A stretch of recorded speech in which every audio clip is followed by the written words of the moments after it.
Hail to thee, brothers! Brother Olrad, back at you again with the promised second part of the assessment and guide for the Conqueror. Within this video will be duel footage with commentary as well as a few general matchup tips for each class.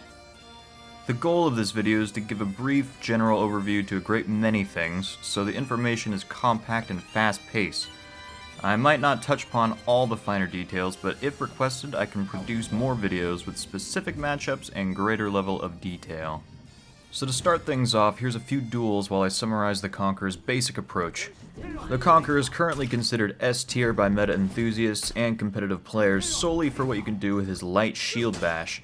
As you can see here, I'm applying a good amount of pressure to this Nobushi because of the relative safety of this aggressive ability.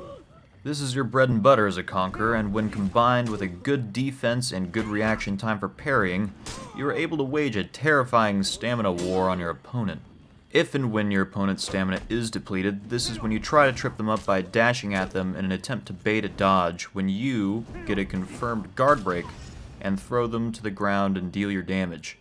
Not to mention the entire time a foe is out of stamina, they're obviously not able to mount much of an effective offense against you. As a Conqueror, keeping the stamina war in your favor is paramount, and in many cases, if they run out of stamina and their bar turns gray, if you keep the pressure on them, they will never recover.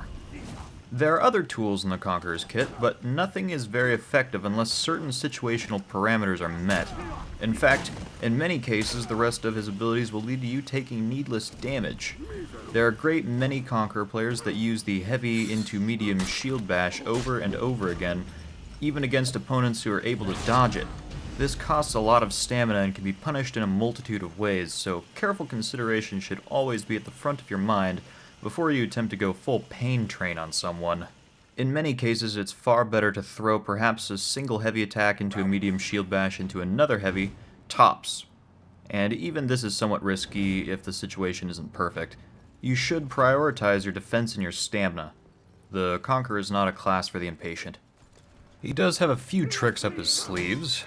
Like right there, I just psyched out this Warden with a heavy attack cancelled with the all block. He threw the heavy in an attempt to parry, and merely blocking it with the Conqueror's superior block ability is enough to give you a confirmed guard break. Wouldn't suggest doing it too often, however. The stamina cost is too great to really justify it in most situations. And right there a moment ago, you saw me throw out a second light attack after the light shield bash. Generally, it's a bad idea. It's pretty easy to parry, but sometimes they don't see it coming. Even still, that Warden could have parried, guard broken, throw me behind into the wall, and confirm 40 damage. Not worth. Many players consider the Conqueror playstyle to be quote-unquote brain dead, however I disagree. I can understand how the class must appear on the surface when considering a fight from many angles, however, the Conqueror in many ways feels like playing a game of chess, at least considering the stamina war and everything.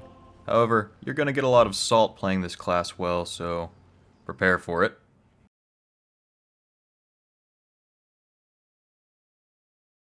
Alright, starting off with the Warden.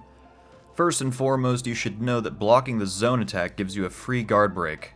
Fighting a Warden, always keep your guard to the left in hopes that they will give you that free heavy. With your left protected, you only have to worry about two directions. A good Warden will throw feints and follow up with either the zone or the top light, so stay calm and wait out heavies until the last moment. Even top lights are reactable with some practice. I often go for the parry attempt on these to open them up. Work on defending against those techniques and the Warden will be left with one option. The infamous shoulder rush vortex. Using the all block after being hit will still block the attacks. Beware of your stamina, however, and keep in mind that they can cancel into a guard break, and be prepared to counter. Then you are virtually impervious to the Warden's onslaught.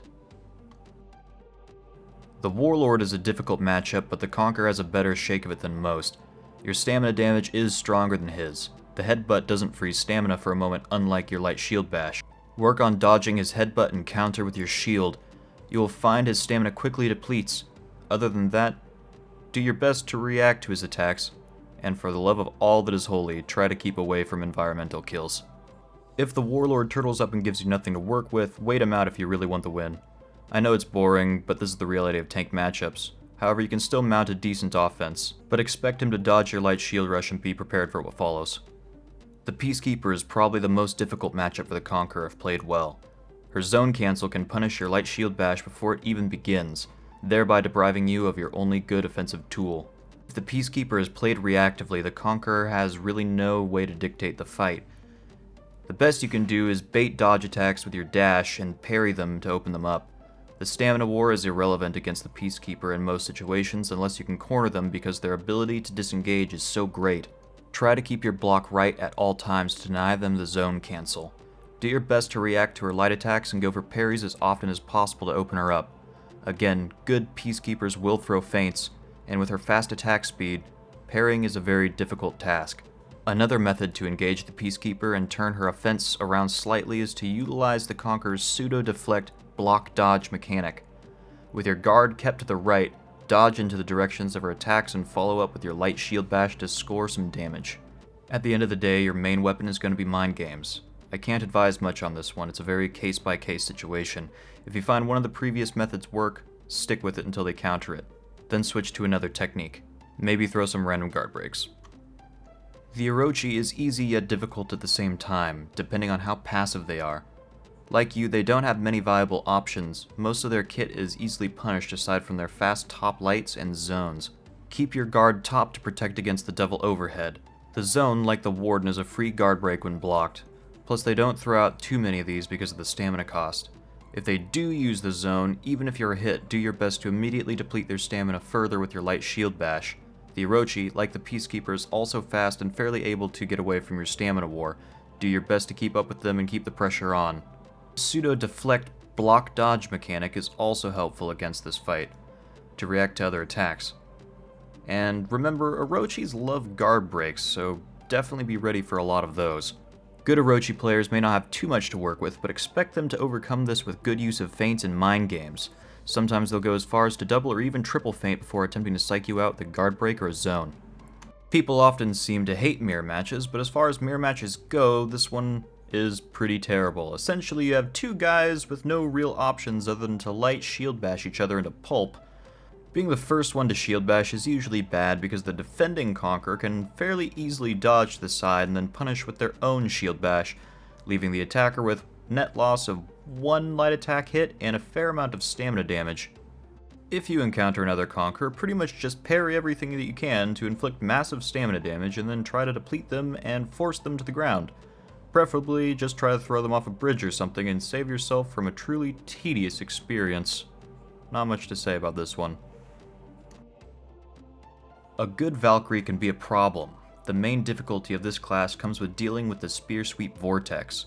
It's important to note that a Valkyrie can only use the Spear Sweep as a replacement for what would otherwise be the third hit in one of her combos, after a shield crush or off a guard break. Prevention is the best method here, keeping your defense strong, blocking the attacks, countering the guard breaks, and dodging the shield crush. Her sweep cannot come out. If you find yourself hit by two attacks, prepare to dodge to the side because that sweep is probably coming. You can capitalize on a good dodge with a confirmed guard break or a light shield bash, however. The Valkyrie is able to mix up into a guard break instead of a sweep, so be on the lookout for it. Her side dash pokes are fairly easy to parry, so punish these if she starts reacting to your light shield bash with them. When at medium range, prepare for the closing spear leap top light dash attack. As she quickly sails towards you, just guard top and block the attack. She will then be victim to a confirmed guard break. If you're feeling confident, go for the parry for that stamina damage. The Kensei has some tools that can impede you a little bit. First, always keep in mind that his dash attacks come from the opposite direction of his movement. You have to work a little bit against your muscle memory in this one, in contrast to the other side dash attacks in this game. Be watchful for guard breaks, especially near walls. The Kensei can inflict excellent damage on a confirmed top unblockable with wall stun. Good Kensei will throw many feints in cramped places specifically to get this massive confirmed damage. Again, be patient with your defense. Keep your guard top to defend against his quick top light taps. These deal 20 damage and can be used preemptively to punish your light shield bash attempts if you're too predictable. So take a slightly slower approach and don't spam it too much. In addition to his speed, his superior reach makes closing with him on a shield bash attempt somewhat difficult. I suggest calmly walking towards him and only using the shield bash when you're right up in his face. Less travel time before you stagger him improves your odds of not taking damage even further.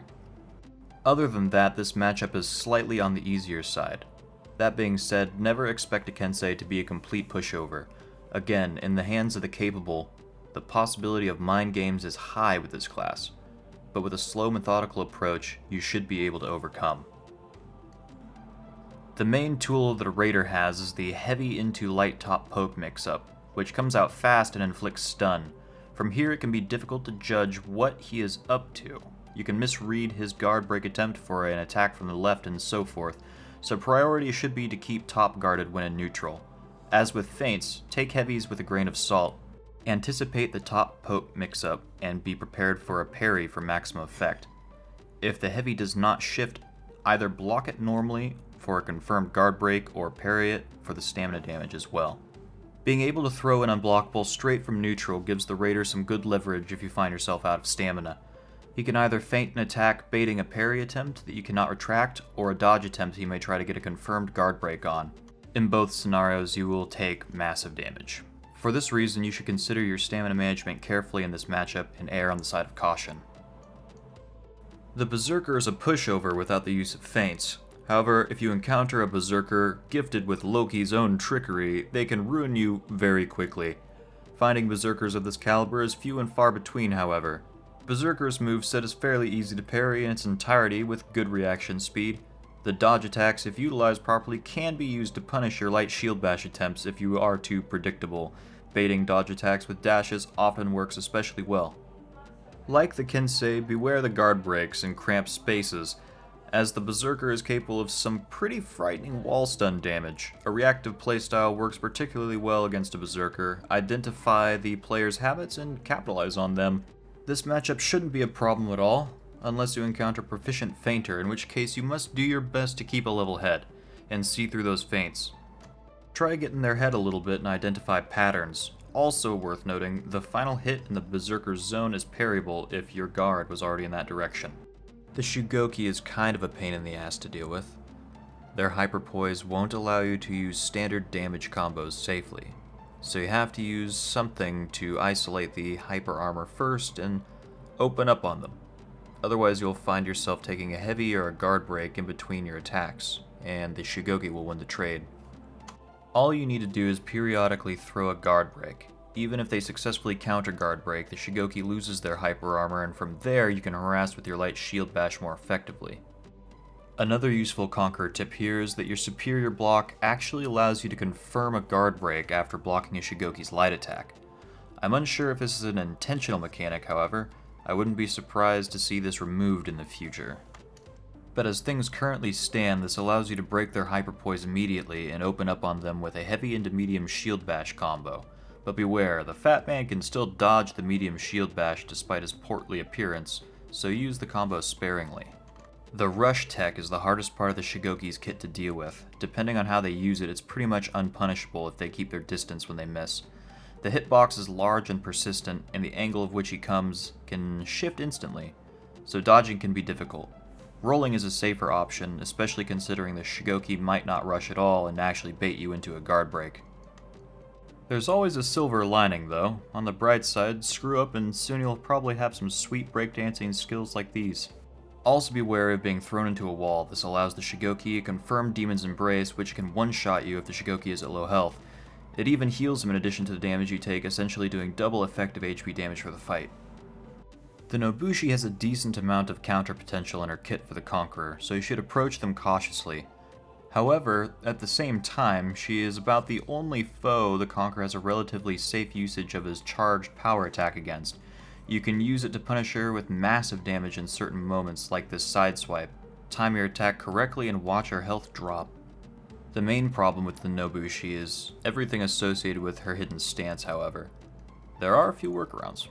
If you find that you have taken a kick, and that your dodge attempt has failed or it was confirmed, similar to the Warden's shield bash, you can use her all block to defend against the following bleed pokes. Be careful with this, however, as the kick does a good chunk of stamina damage.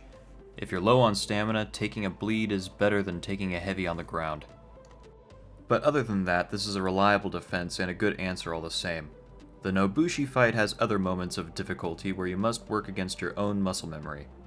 Parrying a Nobushi puts them out of reach of your guard break attempts. This can be lethal, as when you whiff your guard break, they'll catch you with one of their own and confirm some high damage. Instead, if you manage to parry on a light attack, go for a side heavy. This should confirm and give you that punish that you crave. The Conqueror's heavies are interesting considering how small the reach is, yet they move into the attack so much that at times it doesn't even matter. That charge attack is also a good punish for the zone attack if you notice them using it. I'm unsure if they can defend by canceling the second strike, but I don't believe that it's possible. The Nobushi is unique against the Conqueror in her ability to iframe in reaction to your shield bashes. If you follow up the bash attempt with a light attack, their attack will beat yours. If you wait it out, you can defend against her response, so don't get ahead of yourself against the Nobushi and spam inputs before you know it's going to happen. The same holds true for the heavy and medium shield bash combo. Use it sparingly against a Nobushi who proves herself capable with the hidden stance. And last but not least, the Lawbringer. Lawbringer is a pretty sad fight. Theoretically, there's nothing he can do to hurt you. His fastest attack is his top light poke, so keep that direction guarded and expect a lot of shoves into guard breaks and guard breaks in general. His attacks are so slow that you can easily react to them. If you want to throw him a bone though, throw a second light attack every so often after landing a light shield bash so he can try to parry it for that sweet confirmed unblockable top attack. Seriously though, Ubisoft, buff this guy please. I want him to be my secondary character, he's so fashionable.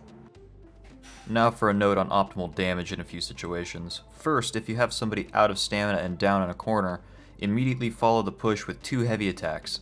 This does a total of 47 damage. It's the biggest punish a Conqueror is capable of. Second, if in an open environment and you knock your opponent down, charge the heavy attack until the first flash happens and then release. This will do a total of 33 damage.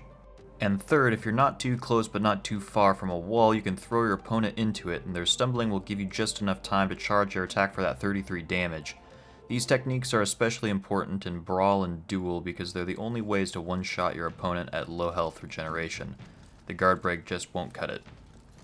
Now to close things out, here's what a fairly optimal fight looks like for the Conqueror. I start things off by testing them with some light shield bashes and see how they react. I play more defensively in the beginning. I'll punish them for anything that they give me, like that easy guard break there. From neutral, I usually expect the light attack, so I dash forward, and sure enough, at the top there it was. Dash forward again, expecting another one to parry it, but he switches up on me. It's at this point that I realize that he prefers rush attacks, so I threw out that random light, and sure enough. And here I'm putting on the pressure. He's in a corner now, an optimal corner for doing horrible things to people. As such, he panics and he exhausts his own stamina for me, and I capitalize on that with the maximum punishment, followed by an extra amount of punishment. Usually, as they're standing up, that shield bash is confirmed into another heavy, so that's a total punishment of 71 damage. It's also the highest damage combo the Conqueror is capable of if you have the stamina for it. And with that, my friends, this guide is concluded for now. Like I said at the beginning, I may create more specific in-depth content for the matchups in the future. If you have any requests, comments, or questions, please leave them down below, and thank you for the support up until now. I can't tell you how happy it makes me knowing that these videos are serving you, yes you, and the community. If you want to help me continue with these projects, consider hitting the subscribe button, and feel free to follow me on Twitch. Either are appreciated immensely. Until next time, slay well, my brothers.